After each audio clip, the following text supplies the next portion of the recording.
मेरे प्यारे भाइयों बहनों और दोस्तों को मेरा नमस्ते, राधे राधे।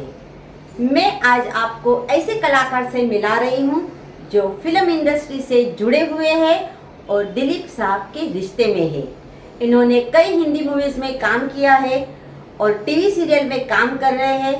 मैंने भी उनके साथ कई सीरियल में काम किया है। बहुत ही अच्छा नेचर है उनका और वेब सीरीज़ में भी काम करते हैं। स्पेशल बात उनकी ये है कि वो बहुत अच्छे शायर हैं। तो चलिए मिलते हैं खालिद जी से। नमस्ते खालिद जी। नमस्ते नमस्ते नमस्ते आरावली। कैसे हो आप? मैं बहुत अच्छा हूँ और आपने जब दावत दी आने की तो यहाँ कर मैं और अच्छा हो गया हूँ। अरे नहीं, आपने हमारे लिए समय निकाला, इसके लिए आपका बहुत बहुत शुक्रिया। और मैं चाहती हूँ कि हमारे दोस्त भी वही सवाल करना चाहेंगे। सबसे पहले आप दिलीप साहब के रिश्ते में हो, तो दिलीप साहब के बारे में कुछ बातें बताइए। किस शख्स के बारे में आपने मुझसे सवाल कर दिया है? वो तो एक ऐसी शख्सियत हैं, एक हमारे हिंदुस्तान की वो एक ऐसी असीम शख्सियत है कि उनकी बातें होंगी शुरू तो हमारे ये सर के काले बाल है, वो उनकी किस्से वो कहानियाँ सुनाते सुनाते सफ़ेद हो जाएंगे। उनके कहानी खुद से खत्म नहीं होंगे। बहुत ही अच्छे अच्छे किस्से होंगे। उनका एक किस्सा छोटा सा बताऊँ जी जी, जरूर जरूर। कि जब मैं उनके घर पे जब भी जाता हूँ या कोई भी उनके घर पे आ जाता है और अगर खाने का वक्त है जी, वक्त अगर खाने का है जी, तो वो उसको ऐसे हाथ पकड़ेंगे, ऐसे, और हाथ पकड़ के यूँ करेंगे, जनाब बहुत सही वक्त पर आए हैं आप, खाना तैयार है, चलिए हाथ धो लीजिए, आप मेरे साथ खाना खाएंगे बैठ के। और बिना खाना खाए आप यहाँ से जा नहीं सकते जनाब। अच्छा। और ये मत सोचना कि ये खाना दिलीप कुमार खिला रहा है, जनाब ये ईश्वर खिला रहा है, वो परवरदिगार जो ऊपर बैठा है हम सबको अनाज देता है। क्या बात है। आपके आने से पहले हमारी टेबल पे आपके हिस्से का अनाज आ चुका है, तो आइए हम खाना खाएं। क्या बात है, वेरी गुड। इसीलिए तो दिलीप साहब को कोहिनूर कहते थे। उनके जैसा ना कोई हुआ है और ना कोई आगे होगा। खालिद जी, आप फिल्म इंडस्ट्री में बॉम्बे आए तो कितने साल हो गए?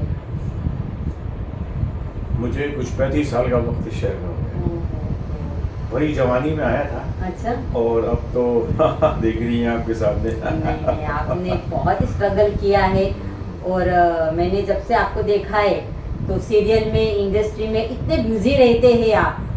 और स्पेशली मैं बताती हूँ कि इन्होंने अपने पूरी जिम्मेदारी ठीक से निभाई है। 2 बेटों की शादी कराई है और तीसरा बेटा अभी पढ़ रहा है और ये दादाजी भी बन गए हैं। तो मैं आपसे पूछूंगी कि इतने साल आपने काम किया है तो आपको कभी ऐसे नहीं लगता कि नहीं यार बहुत काम हो गया, चलो अब गाँव जाके रहते हैं? हाँ, ये सवाल तो आपका बहुत अच्छा है कि हम गांव जाकर रहते हैं, लेकिन एक कलाकार की जो कला है वो कभी ख़त्म नहीं होती है। जी जी जी वो दुनिया के किसी भी शहर में जाए अपनी कला का मुजाहिरा वो करता रहता है। जी जी, बिल्कुल सही कहा। तो वो वहाँ जाकर भी, मेरे भोपाल शहर में भी फिल्में सीरियल बहुत जी। होती हैं, काफ़ी शूटर्स यहाँ से वहाँ जाते हैं। जी जी जी, तो मैं वहाँ जाकर भी काम करूँगा। देखा, ये है असली कलाकार। क्योंकि कलाकार जब तक जिंदा रहता है तब तक उसकी कला जिंदा रहती है। खालिद जी, आप वैसे प्रॉपर भोपाल की हो और आपकी हिंदी यानी उर्दू बहुत ही अच्छी है, तो हमारे दोस्तों के लिए एक शायरी हो जाए? जी हाँ, ज़रूर, क्यों नहीं। क्योंकि शायरी जो है एक ऐसी चीज़ है, कविताएं जो हैं वो कवियों की कविताएं और शायर की शायरी, अगर ये हमारी ज़िंदगी में ना हो तो इंसान रोमांटिक नहीं होता जी, वो कुछ और होता है फिर। तो शायरी ये है कि फूल खिले फिर बिखर गए, वाह वाह, क्या बात गुलजार क्या ऐसा होता है? फूल खिले है। जी फिर बिखर गए, जी, गुलजार क्या ऐसा होता है? तुम हमसे मिले मिलकर बिछड़ गए, प्यार क्या ऐसा होता है? वाह वाह वाह, क्या बात है, क्या बात है। इसका एक अगला शेर है कि तुम हमको देखो छुप छुप कर, हम तुमको देखें छुप छुप कर, जी, हम तुमको देखें चुप चुप कर, छुप छुप कर, और तुम हमको देखो छुप छुप कर। अब ये कौन तुमसे कहे कि दीदार क्या ऐसे होता है? अरे वाह, क्या बात है, बहुत बहुत बढ़िया।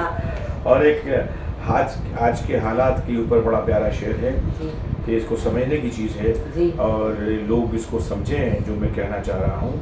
और ये शेर ये है कि आज हर शय में दिलकशी कम है, मतलब दिल से मिलने वाले लोग कम हैं। जी जी आज हर शय में दिलकशी कम है, रंज ही रंज है, खुशी कम है, आरजुओं का क्या किया जाए, जी। ख्वाब लाखों है, जिंदगी कम है। बहुत बढ़िया, बहुत बढ़िया, बहुत ही अच्छा। तो दोस्तों देखा, मैंने आपसे कहा था ना, हमारे दोस्त बहुत अच्छे शायर हैं और इनका स्पेशल ये है कि वो कहीं भी जाते हैं ना, एक महफिल बन जाती है। तो जीने की कला में हम लोग आपको यही कहना चाहते हैं कि एज मत देखो, दिल देखो। सही है। और दिल हमेशा बच्चा रखना चाहिए। यकीनन। खुशियाँ बांटते रहो और हमेशा खुश रहो, और यही है जीने की कला। और इसकी कला पे एक शेर और याद आ गया जी मुझे जी जरूर जरूर। कि गुलशन नसीब हो न हो, कायम फिजा रहे। जी फिजा मतलब एटमॉस्फेयर। जी जी गुलशन नसीब हो न हो, कायम जी। फिजा रहे, हम्म। कागज के फूल से ही सही, घर तो सजा रहे। ओहो, बहुत बहुत धन्यवाद। अरे